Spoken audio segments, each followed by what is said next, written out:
In today's video, I'm going to teach you how to uninstall a driver on Windows 11. Before we begin, a quick note.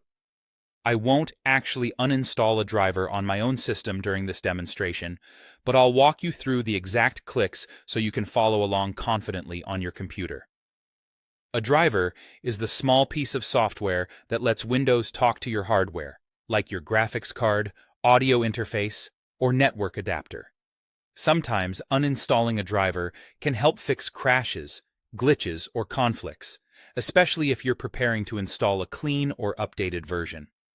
Just make sure you know which device you're working with, because removing the wrong one can temporarily disable that hardware until a driver is reinstalled. Let's start by opening Device Manager. Press the Windows key and the X key together to open the Quick Access menu near the Start button.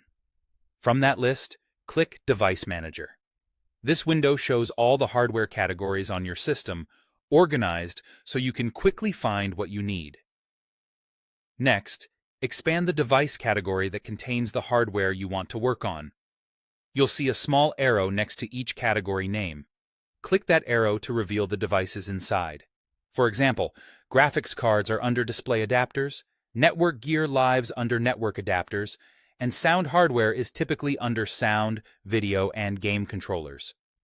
Take a moment here to confirm you've identified the correct device entry. Now, right-click the device driver you want to remove. This opens a context menu with several options related to that device. The wording may include things like Update Driver, Disable Device, and the one we want, Uninstall Device. Go ahead and click Uninstall Device. Windows will show a confirmation prompt so you can review what's about to happen. Read the text carefully. Depending on the device and your system, you may see additional details or options.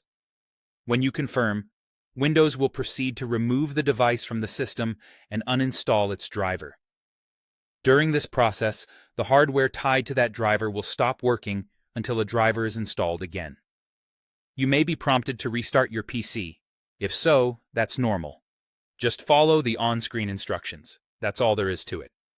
To recap, open Device Manager with Windows plus X, expand the relevant category, right-click the device, and choose Uninstall Device. I didn't uninstall a driver on my machine in this walkthrough, but this is precisely how you delete a driver in Windows 11. If you plan to install a new version afterward, make sure you have the correct driver ready from a trusted source. Thanks for watching, and take care while making changes to your drivers.